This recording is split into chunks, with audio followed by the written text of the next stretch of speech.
Bonjour et bienvenue pour une autre séquence des paroles de la vie éternelle. J'étais en train de me reposer là et puis une pensée m'est venue concernant cette prière que Jésus a enseignée. Notre Père qui es aux cieux, que ton nom soit sanctifié, que ton règne vienne, que ta volonté soit faite sur la terre comme au ciel. Alors, j'ai été en train de penser sur ce mot volonté, que ta volonté soit faite. Euh, je me suis rendu compte que beaucoup de personnes disent souvent, eh bien, Seigneur, que la volonté de Dieu soit faite. Mais souvent, même quand ils sont dans la détresse, ils sont en train de souffrir, les choses vont mal, ils disent, bon, c'est la volonté de Dieu, que la volonté de Dieu soit faite. Alors je me suis posé la question, serait-ce vraiment la volonté de Dieu qu'il soit dans la misère, qu'il soit dans la souffrance? Quand je suis dans l'épreuve, il y a des choses qui m'écrasent, des choses qui me tourmentent. On dit que la volonté de Dieu soit faite. Euh, alors, ça m'a amené à penser à Jésus qui a parlé aussi de la volonté de Dieu. Euh, je me suis raccroché à un passage dans l'évangile de Jean, chapitre 6, verset 37, où Jésus dit ceci, tous ceux que le Père me donne viendront à moi. Tous ceux que le Père me donne, tous ceux que le Père me donne viendront à moi. Et je ne mettrai pas dehors celui qui vient à moi. Et il dit aussi car je suis descendu du ciel pour faire non ma volonté, mais la volonté de celui qui m'a envoyé, la volonté du Père. Mais j'ai dit notre Père qui es aux cieux, que ta volonté soit faite sur la terre comme au ciel. Il a dit je ne suis pas descendu du ciel pour faire ma volonté, mais la volonté de celui qui m'a envoyé, donc à savoir le Père. Alors, il nous dit là maintenant la volonté de celui qui l'a envoyé, la volonté du Père. Or, la volonté de celui qui m'a envoyé, c'est que je ne perde rien de tout ce qu'il m'a donné, mais que je les ressuscite au dernier jour. Verset 40, il dit aussi, la volonté de mon Père, c'est que quiconque voit le Fils et croit en lui ait la vie éternelle, je les ressusciterai au dernier jour. Donc, en pensant à cette volonté, parce que, comme je vous dis, j'ai eu beaucoup de gens, j'entends souvent des gens qui disent, eh bien, que la volonté de Dieu soit faite, même quand ils sont dans leurs épreuves, en disant que c'est la volonté de Dieu, qu'il soit dans la souffrance, qu'il soit dans le malheur. Et Jésus lui parle de la volonté. Jésus nous dit, de dire au Père, que ta volonté soit faite sur la terre comme au ciel. Mais de quelle volonté que parle Jésus? Et là, mais dans l'évangile de Jean, là, les textes que je viens de lire, Jésus parle de la volonté de son Père. Il dit d'abord la première volonté de son Père, pas sa Père, hein, on dit son Père, les préférences en français. Bon, dans la volonté de son Père, c'est que lui, il ne perde rien de tout ce que le Père lui donne. Hein? Et il y a un autre texte où Jésus a dit que personne ne peut venir à lui s'il n'est pas attiré par le Père. Donc, celui qui vient à Jésus est attiré par le Père. C'est le Père qui attire et qui amène la personne à Jésus. C'est donc pour ça que Jésus dit, je ne perds rien de tout ce qu'il me donne. Donc, si tu crois en Jésus, si aujourd'hui tu prends la décision de donner ta vie à Jésus, d'inviter Jésus à devenir dans ta vie comme maître, comme Seigneur, comme Sauveur, donc c'est que le Père t'a attiré, il t'a donné à Jésus. Hein? Et Jésus dit, la volonté de mon Père, c'est que je ne perde rien de ce qu'il me donne. Et donc c'est que tu ne sois pas perdu. La volonté du Père ne sera jamais que tu sois perdu, que tu sois laminé par la misère, par toutes sortes de souffrances, et tu dis, ben, que la volonté de Dieu soit faite. Non, ce n'est pas une parole de résignation. Et quand Jésus parle de la volonté du Père, que ta volonté soit faite, eh ben, c'est que je sois sauvé. Il parle de la volonté du Père, la volonté de celui qui m'a envoyé.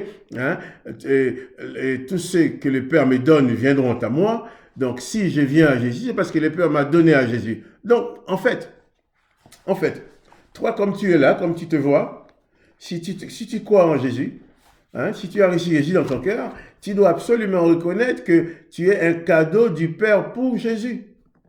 Jésus, il dit que le Père a tant aimé le monde qu'il a donné Jésus, son Fils unique, parce qu'il nous aime, il nous l'a donné. Donc Jésus a les cadeaux du Père pour nous. Mais toi, tu as le cadeau du Père pour Jésus. Autant que Jésus est précieux pour toi parce que c'est le cadeau du Père, autant que toi tu es précieux pour Jésus parce que tu es pour Jésus le cadeau du Père. Tout ce que le Père me donne viendront à moi, tu viens parce que le Père t'a donné et Jésus va accomplir pour toi dans ta vie la volonté du Père. Hein? Et Jésus, parlant de la volonté du Père, il dit, tout ce que le Père me donne viendront à moi et je ne mettrai pas dehors celui qui vient à moi. Pourquoi? Parce que c'est le Père qui m'a donné. Si je les mets dehors, je rejette un cadeau du Père. Hein? Donc, je ne les mettrai pas dehors, c'est lui qui vient à moi.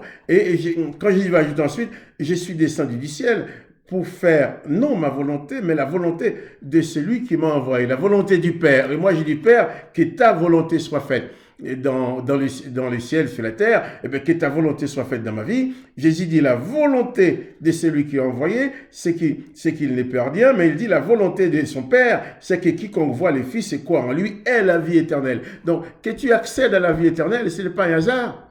C'est parce que d'abord, le Père qui t'aime t'a attiré. Il t'a offert à Jésus comme un cadeau et il t'a offert Jésus aussi comme un cadeau. Hein? Et Jésus va accomplir dans ta vie la volonté du Père. Hein? Quiconque voit le Fils, si tu crois au Fils, eh bien la volonté du Père, c'est que tu aies la vie éternelle, que tu ne sois plus sous la condamnation. Et quelles que soient les circonstances de ta vie aujourd'hui, il faut que tu mettes en tête que si tu es dans la difficulté, la volonté du Père, c'est pas que tu sois perdu, c'est pas que tu deviennes misérable, miséreux, hein, ou miséreuse, mais c'est que la volonté du Père, c'est que tu sois sauvé, c'est que tu aies la paix. Jésus va même dire que il est venu pour donner cela que le Père lui a offert comme cadeau. Il va leur donner la vie, mais pas n'importe quelle vie. Il dit la vie en abondance.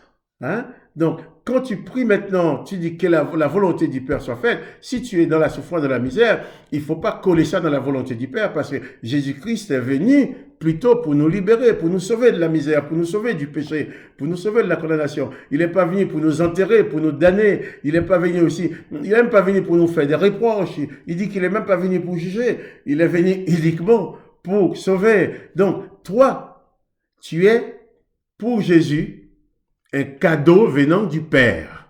Et Jésus est pour toi un cadeau venant du Père. Alors, Jésus ne va pas faire n'importe quoi avec le cadeau que le Père lui a donné. Il ne va pas les jeter. Hein? Il va accomplir dans ta vie, qui est un cadeau pour lui, il va accomplir la volonté du Père. Et la volonté du Père, c'est que tu sois sauvé, que tu sois guéri. La volonté du Père, c'est que tu aies une vie agréable, une vie abondante. Hein? Donc maintenant, à toi de te positionner en te disant, bien, si tu donnes ta vie à Jésus, c'est que Jésus va te recevoir comme un cadeau précieux venant de son Père.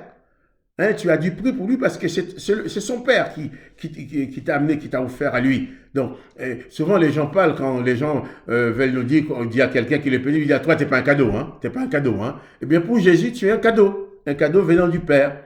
Donc, tu peux espérer, tu peux croire en lui, tu peux t'attendre à ce qu'il fait tout pour que la volonté du Père s'accomplisse dans ta vie, que tu sois sauvé de tes péchés, que tu sois sauvé de la maladie. Hein? Il dit même, je le ressusciterai, que tu sois même sauvé de la mort. C'est pas magnifique ça? Mais seulement, il dit, c'est lui qui voit le Fils, la volonté du Père, c'est que c'est lui qui voit le Fils, c'est lui qui croit au Fils, est la vie éternelle.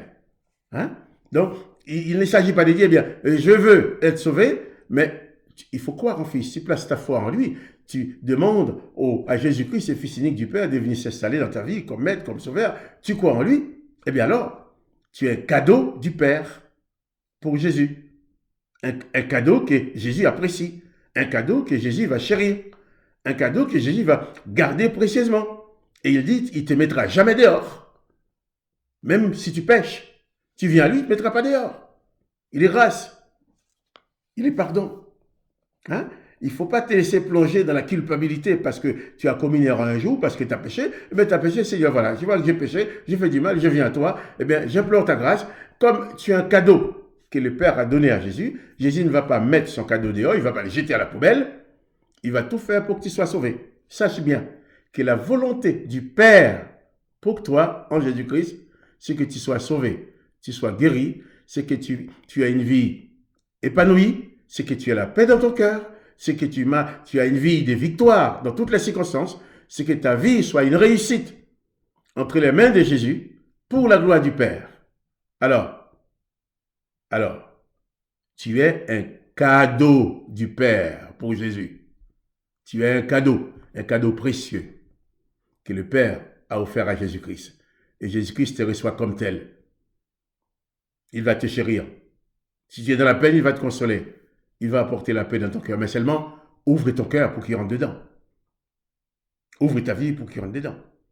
Associe-toi avec lui.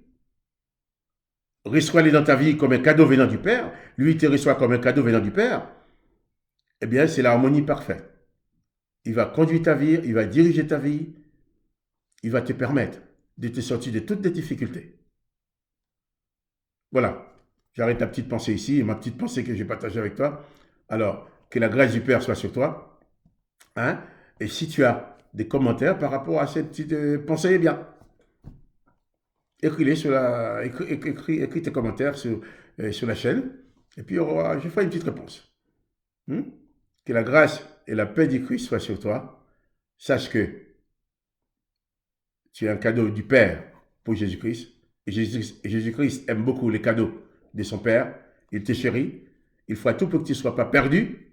Et il fera tout pour que tu sois sauvé. Même face à la mort, il dit, je te ressusciterai. Alors sois béni. Que la grâce du Christ soit avec toi.